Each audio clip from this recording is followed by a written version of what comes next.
May I come in, sir? Yes. Good morning, sir. Good morning, good sir. Morning. Good morning बसा. Thank you, sir. कुठून आलात madam तुम्ही? Sir मी अहिल्यानगरमधल्या नेवासा इथनं आले.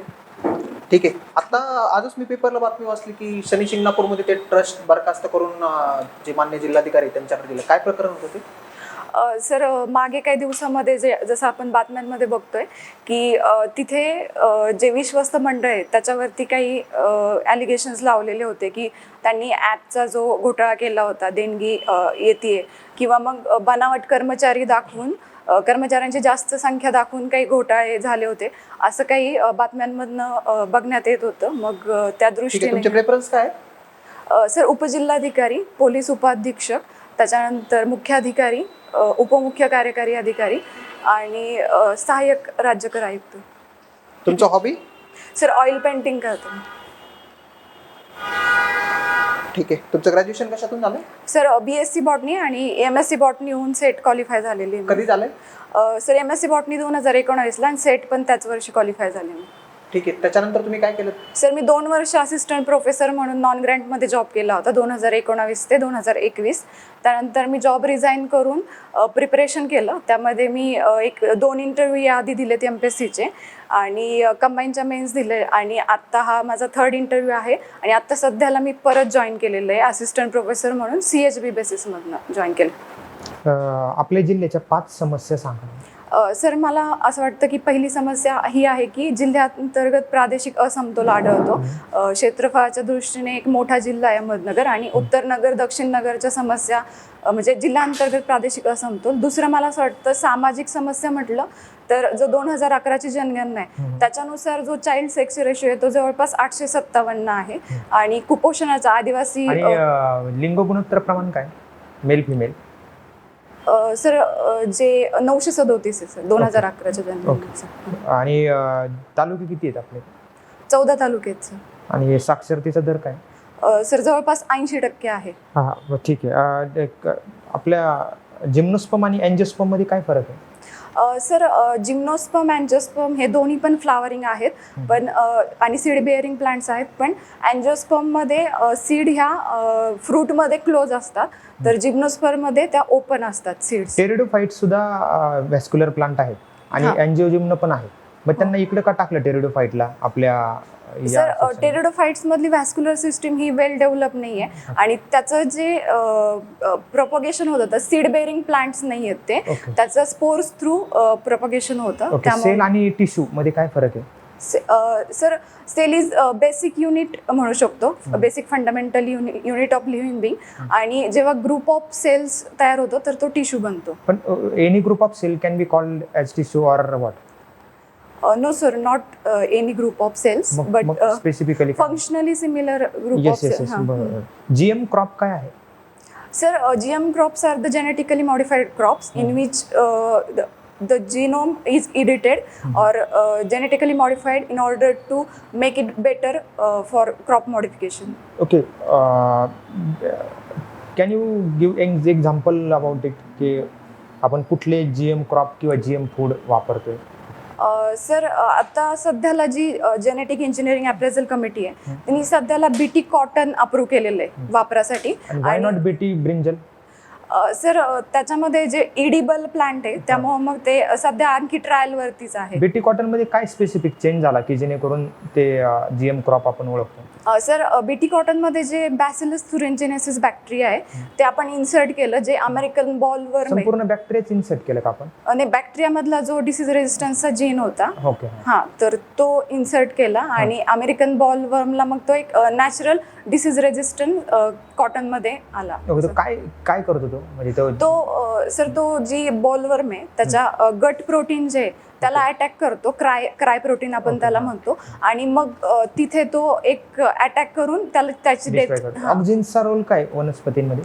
Sir ऑक्झिन्स हे primary लेवलला जर म्हटलं आपण तर रूट फॉर्मेशन किंवा रूट इलॉंगेशनसाठी मदत करतात, त्याच्यानंतर सेल डिव्हिजनमध्ये पण हेल्प करतात.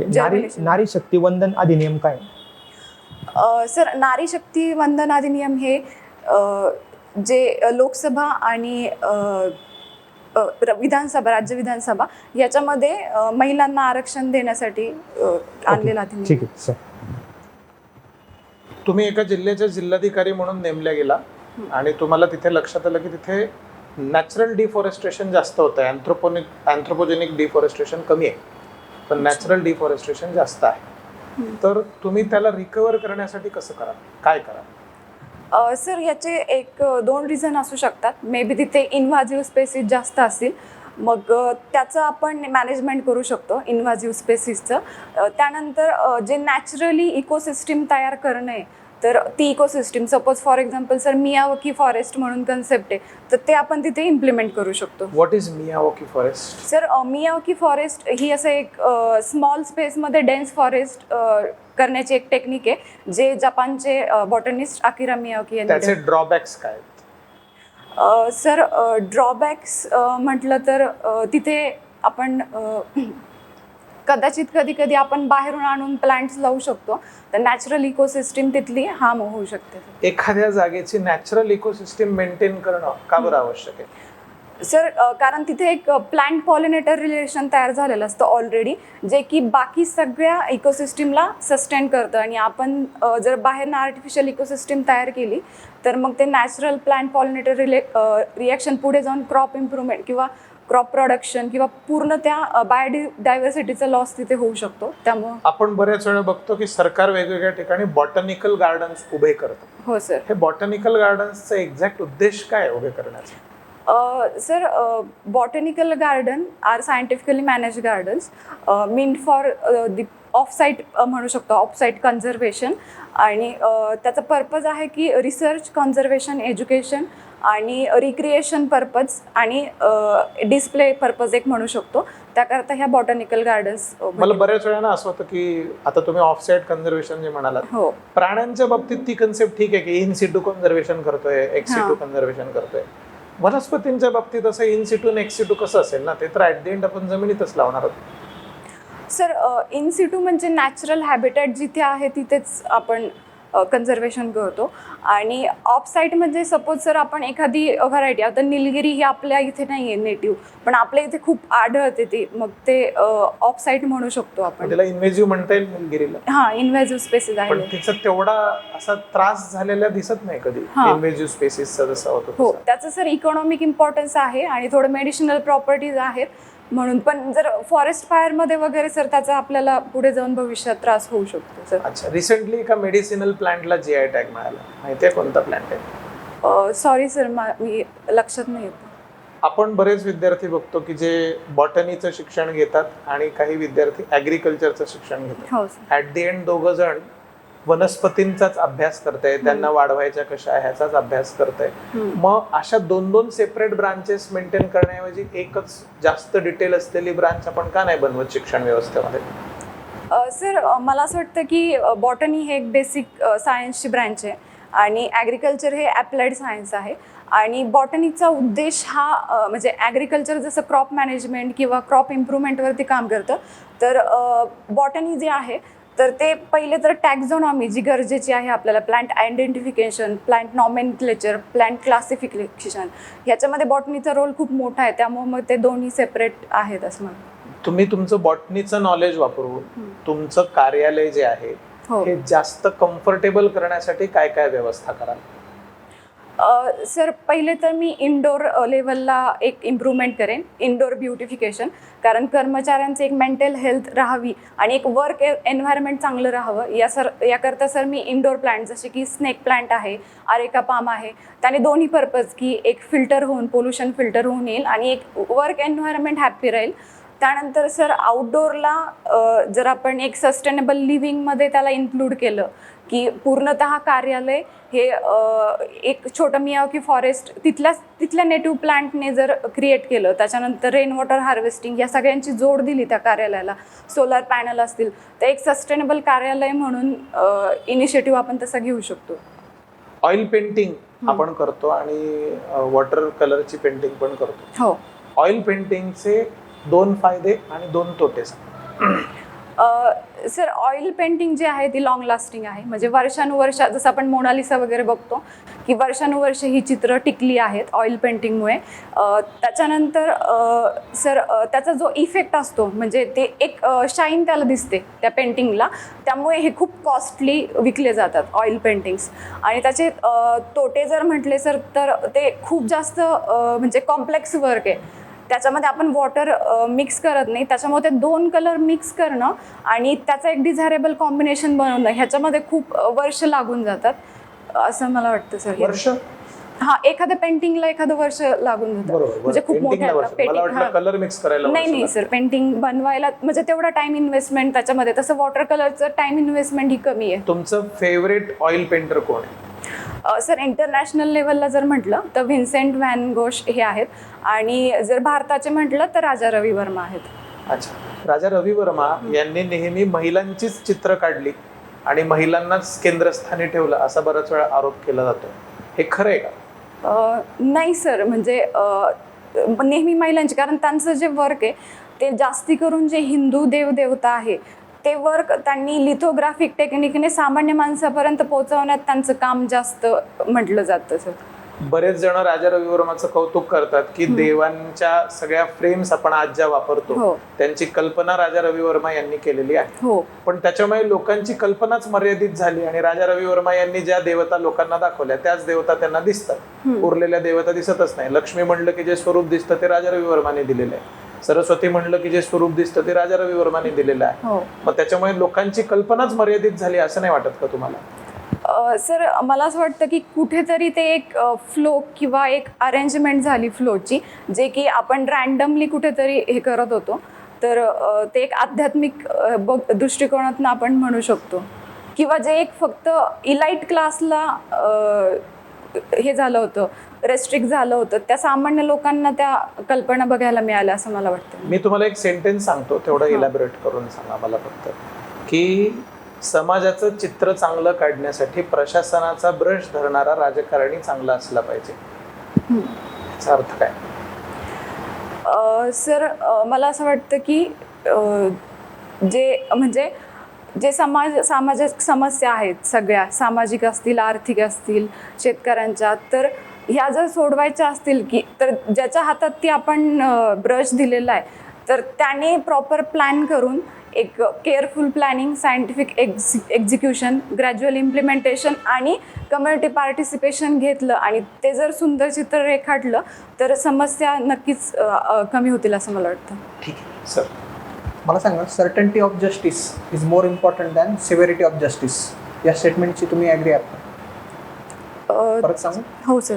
Certainty of justice is more important than severity of justice. हां सर, म्हणजे न्याय झाला पाहिजे हे जास्त महत्त्वाचं आहे, किंवा आपल्याला खात्रीशीर न्याय मिळेल एखाद्या ठिकाणी हे जास्त महत्त्वाचं आहे असं मला वाटतं. ठीक आहे, मला सांगा तुम्ही तुमच्या जे काही ग्रॅज्युएशन आहे त्याचा उपयोग प्रशासनामध्ये कशा पद्धतीने करा?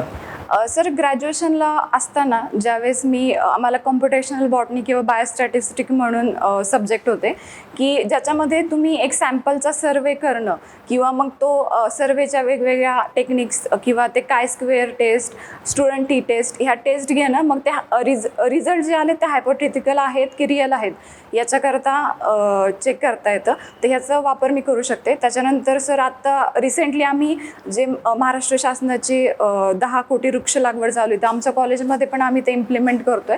तुम्ही असिस्टंट प्रोफेसर म्हणून आता वर्किंग आहात, तर तिथं पण म्हणजे रिसर्चमध्ये किंवा प्रोफेसरशिपमध्येच खूप छान कंट्रीब्यूट करू शकता, बरोबर? हो, म्हणजे सगळ्यात महत्त्वाचं जे काही काम आहे ते विद्यार्थ्यांना शिकवण्याचं किंवा ते ज्ञान अर्जन करण्याचं काम म्हटलं जातं, ते सोडून तुम्ही इकडे काय येत आहे? सर नक्की सर, शिक्षण क्षेत्र तर सगळ्या गोष्टींचा पाया आहेच, पण मी ज्यावेळी सर ग्रॅज्युएशन इयर्समध्ये होते, ज्या सरांकडे मी रिसर्च केला तर ते सर आमच्या कॉलेजचे प्रोफेसर झाले होते आणि मग त्यांची ॲडमिनिस्ट्रेटिव्ह साईड मला बघता आली की त्यांनी कॉलेजमध्ये कसे चेंजेस केले, मग ते नॅकचं ग्रेडिंग वाढवणं असेल, बेस्ट रुरल कॉलेजचा अवॉर्ड मिळवणं असेल, ह्या सगळ्या गोष्टी ते ॲडमिनिस्ट्रेटिव्ह साईड बघितलं तर मला असं वाटलं की मी ह्या सर्व्हिसेस थ्रू त्या ॲडमिनिस्ट्रेटिव्ह रोलमध्ये जाऊन माझ्या कॅपेबिलिटीज. महिलांचे असलेले प्रोव्हिजन सांगा मला, 5 ॲक्ट सांगा.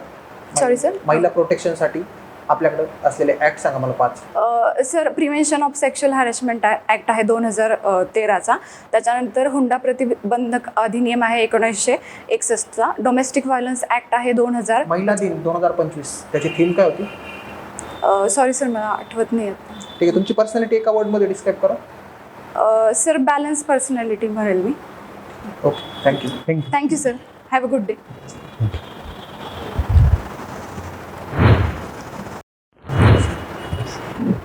कधी मेडिकल कधी 25ला आहे? 25ला. हो. इंटरव्ह्यूचं अजून आलेलं नाही. नाही आलं. हां. आणि सर मॅडमला मार्क्स पण खूप छान मार्क्स आहेत आता. किती बेटा marks? 451. 451. छान आहे, म्हणजे क्लास 1 तर फिक्सच आहे अगदी. क्लास 1 म्हणजे तुमची पहिलीच हे जे DYSP किंवा CO क्लास 1 याच्यातलीच एक भेटणार. फक्त BDO सांगताना COच्या वर सांगायचे. बीडीओ सांगताना. अच्छा. हां हां. डेप्युटी कलेक्टर DYSP BDO आपण कसं आपण ग्रामीण भागामधनं. त्याच्यामुळे ते जस्टिफाय करायला सोपं जातं. हो. त्याच्यानंतर तुम्ही जे ऍक्ट्स विचारले ना मी मागं पण सांगितलं क्रोनॉलॉजिकली सांगायचे. म्हणजे 1961, 2005, 2013. ते तयारच करून ठेवायचे. हो ठीक आहे. त्याच्यानंतर ना ग्रॅज्युएशनचे ऍडमिनिस्ट्रेशन मी विचारलं ना ते पण स्पेसिफिक सांगायचे, इलॅबोरेट नाही करायचे. इलॅबोरेट नाही करायचं. जे काही तुम्हाला ज्या गोष्टी नाही 2, 3, 4, 5 ते सांगायचे.